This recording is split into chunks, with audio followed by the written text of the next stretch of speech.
केस्तो रानी लड़बो डेरेबो ना कवनो बात से, साथ रहब दिन रात चाहे दुनिया हो खिलाफ रे। गांव से लेके शहर तक नाम तो हर गूंजे रे, दिलवा में बसल बाड़ू तोरा भी ना सुने रे।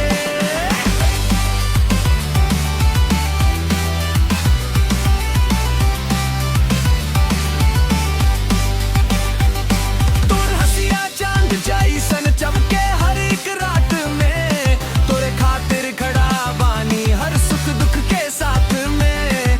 लोगवा चाहे कुछ बोले हम ना पीछे हटब रे, प्यार के ई कहानी के मिलके आगे बढ़ब रे।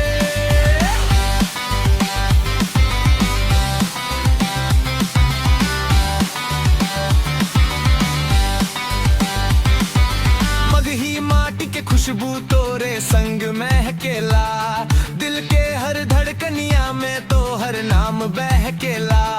रानी तू मुस्का दे बस किस्मत चमक जाए,